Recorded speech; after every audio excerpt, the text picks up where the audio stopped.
तमाम video updates के लिए हमारे चैनल हिकायत पॉइंट को सब्सक्राइब करिए और घंटी के निशान पर क्लिक करके ऑल नोटिफिकेशंस को ऑन कर लीजिए। शुक्रिया। पिछले एपिसोड में हमने सुना, मैं आपके राजा की कद्र दिलो जान से करता हूँ। मोहम्मद बिन कासिम ने कहा, वो दानिशमंद आदमी है। इस्लाम में उस आदमी का दर्जा बहुत ऊंचा है जो अल्लाह के बंदों के मालो अम्वाल, जान और इज्जत को अपने रुतबे पर कुर्बान न करे, बल्कि अपना रुतबा और जाहो जलाल अपनी रियाया पर कुर्बान कर दे। अब आगे एपिसोड नंबर 78। क्या ये बेहतर नहीं होगा कि आपका राजा मेरे पास आ जाए, उसके रुतबे का पूरा ख्याल रखा जाएगा। तारीखों में है कि मोहम्मद बिन कासिम ने काका के भेजे हुए वफद की बहुत इज्जत की और उन्हें इस एहतराम से रुखसत किया जिसके वो हकदार थे। उसने इस मुलाकात को हथियार डालने की तकरीब न बनाया। अगले ही रोज़ अलल सुबह मोहम्मद बिन कासिम को इत्तला दी गई कि राजा काका आ रहा है। मोहम्मद बिन कासिम फौरन खेमे से निकला, घोड़े पर सवार हुआ और काका के इस्तकबाल के लिए खेमगाह से आगे निकल गया। शाबान सख्ती उसके मुहाफिजों को साथ लेकर उसके पीछे गया। काका घोड़े से उतर आया। उसे पूरी ताज़ीम देने के लिए मोहम्मद बिन कासिम भी घोड़े से उतरकर और आगे जाकर काका से मिला। तर्जुमान साथ था। क्या आप राजा ताहिर के चचाजाद भाई हैं? मोहम्मद बिन कासिम ने काका से पूछा। मैं उस पर फ़ख्र तो नहीं कर सकता कि मैं राजा ताहिर का चचाजाद भाई हूँ, काका ने कहा, लेकिन मुझे उस पर फ़ख्र है कि मैं उससे बिल्कुल मुख्तलिफ हूँ। मुख्तलिफ से मुराद ये नहीं कि वो बहुत दिलेर था जिसने आपकी इताअत कबूल नहीं की, और मैं बुज़दिल हूँ कि बग़ैर लड़े आपकी इताअत कबूल कर रहा हूँ। मैं आपकी कदर करता हूँ, मोहम्मद बिन कासिम ने कहा और उसे अपने खेमे में ले आया। काका के साथ जब मोहम्मद बिन कासिम की बातें हुईं तो इंकिशाफ हुआ कि काका दानिशवर और फ़लसफ़ी है। उसने मोहम्मद बिन कासिम की इताअत बाकायदा तौर पर कबूल कर ली।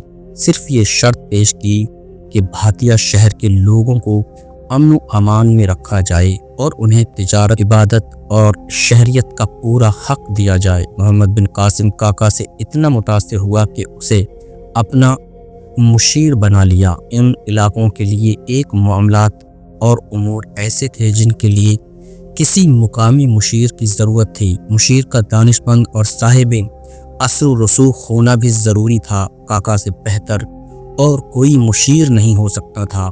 मोहम्मद बिन कासिम ने उसे ख़जाने का वज़ीर भी बना दिया और उस पर इतना एतमाद किया कि उसे मुशीर मुबारक का खिताब दिया।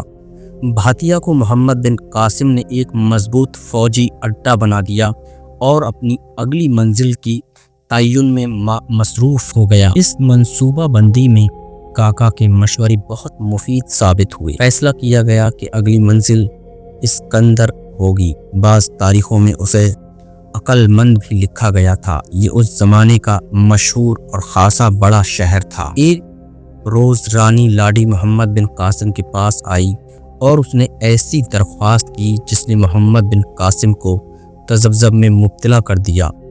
जब से काका ने इताअत कबूल की और मोहम्मद बिन कासिम उस शहर में दाखिल हुआ था, रानी लाडी पहली बार मोहम्मद बिन कासिम के पास आई थी। क्या मैंने आपको कहा नहीं था कि काका नहीं लड़ेगा?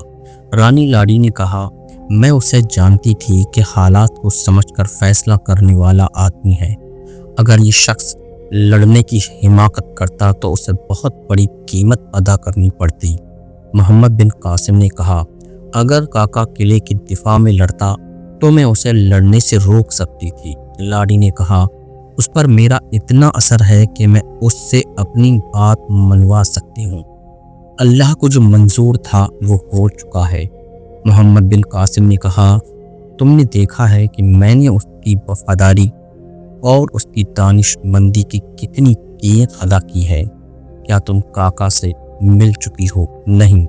रानी लाडी ने जवाब दिया, आपकी इजाज़त के बगैर मैं अपने किसी आदमी से नहीं मिलती।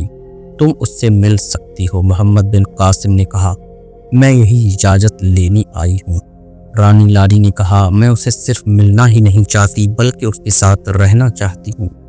ये सुनकर मोहम्मद बिन कासिम खामोश हो गया। उसने खतरा महसूस किया होगा कि ये दोनों मिलकर कोई साजिश न कर लें। आप खामोश क्यों हो गए हैं? रानी लाडी ने पूछा। आपका चेहरा बता रहा है कि आप नहीं चाहते कि मैं उससे मिलूं। आपके दिल में किसी भी किस्म का शक या वहम है तो वो दिल से निकाल दें। काका के साथ उसके ख़ानदान की औरतें हैं, मैं उसके साथ रहूंगी। अगर आप मुझे अपना कैदी बनाकर रखना चाहते हैं तो मैं आपको कुछ नहीं कह सकती। मैं आपको ये भी बता देती हूँ कि काका के साथ मेरा रहना आपके लिए फ़ायदेमंद हो सकता है। हाँ लाडी, मोहम्मद बिन कासिम ने अपनी सोच से बेदार होकर कहा, जाओ, मैं तुम्हें काका के साथ रहने की इजाज़त देता हूँ। रानी लाडी काका के पास चली गई। उसी शाम साबान सकीन मोहम्मद बिन कासिम के पास आया। इब्ने कासिम, उसने मोहम्मद बिन कासिम से कहा, इस औरत को काका के पास भेजकर तुमने अपने लिए खतरा पैदा कर लिया है। तुम मेरे सिपा सालार और सिंध के अमीर ही नहीं हो, मैं तुम्हें अपना बेटा भी समझता हूँ। तुम बड़े ही काबिल और जुरातमंद सालार हो सकते हो, लेकिन नौजवानी की इस उम्र में जज्बात कभी अक्ल पर गालिब आ जाते हैं। मैंने जंगी उमूर में कभी दखल अंदाजी नहीं की और मैं तुम्हें इजाज़त नहीं दे सकता कि तुम मेरे मामलात में दखल दो। तुम्हारी हिफाजत मेरा मामला है। क्या तुम कोई ख़तरा महसूस कर रहे हो? ये लोग इकट्ठे होकर ख़तरा पैदा कर सकते हैं। शाबान सकी ने जवाब दिया, ये एक ही मजहब के लोग हैं और तुमने उन्हें तख्त व ताज से महरूम करके अपने साए में बिठा लिया है। ऐसा इम्कान मौजूद है कि ये तुम्हारे वफादार रहकर तुम्हारी इस मुहिम को नुकसान पहुंचा सकते हैं। क्या मुझे अपना फैसला वापस ले लेना चाहिए? नहीं इब्ने कासिम, शाबान सकी ने जवाब दिया, फैसला वापस लेना तुम्हारी शान के खिलाफ है। इसका इलाज मेरे पास मौजूद है। मैं उन लोगों में एक दो जासूस छोड़ दूंगा जो उनकी जान पहचान वाले मकामी आदमी होंगे। मोहम्मद बिन कासिम ने भातिया का शहरी इंतज़ाम रवा कर दिया था और अब लश्कर इस कंद की तरफ कूच के लिए तैयार खड़ा था। मोहम्मद बिन कासिम ने भातिया का शहरी इंतज़ाम रवा कर दिया था और अब लश्कर इस्कंदर की तरफ कूच के लिए तैयार खड़ा था।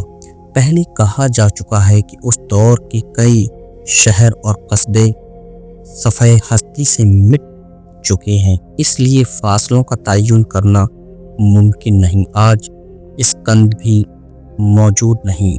मुहमिल तबारीख में ये इशारा मिलता है कि अस्कंद किले तक पहुँचने के लिए दरियाए बयास अबूर करना पड़ा था। लश्कर के कूच से पहले हर अव्वल दस्ता रवाना हुआ करता था, जिसे मुकद्दमतुल जैश कहते थे। अब लश्कर के कूच से पहले जो हर अव्वल दस्ता मुंतखब किया गया, उसके साथ जाने के लिए काका ने अपने आप को पेश किया।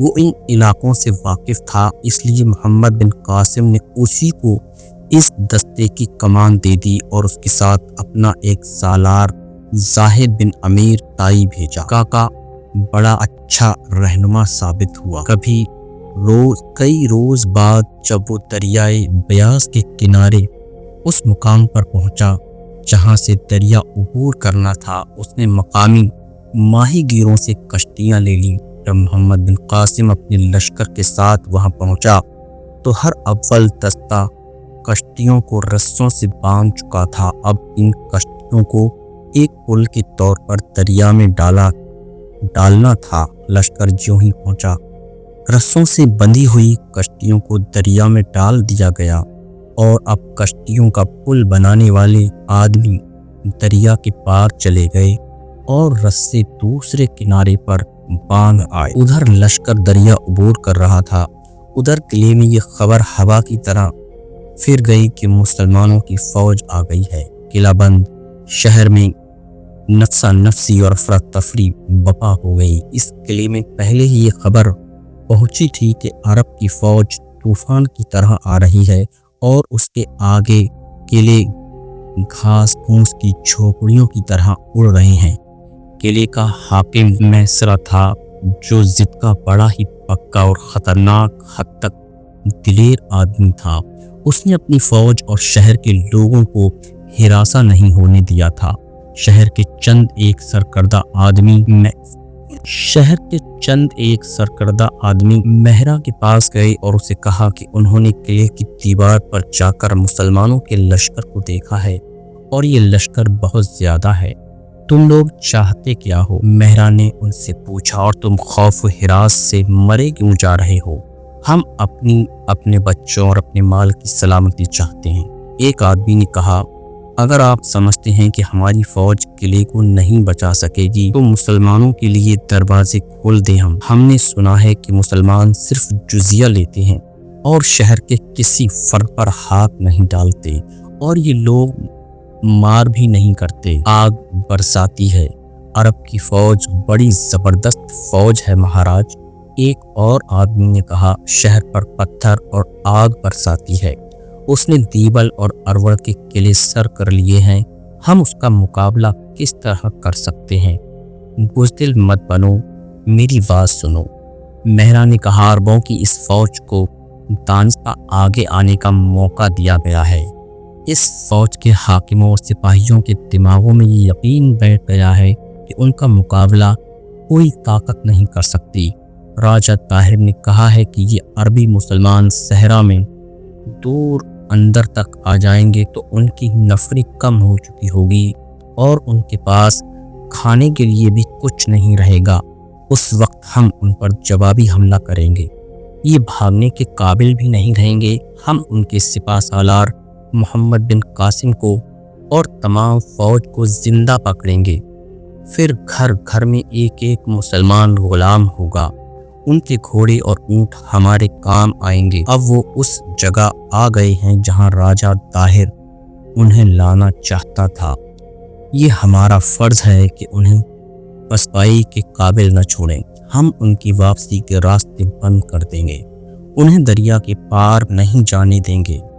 क्या आप उनके फेंके हुए पत्थरों और आग के तीरों को रोक लेंगे? एक आदमी ने मेहरा से पूछा।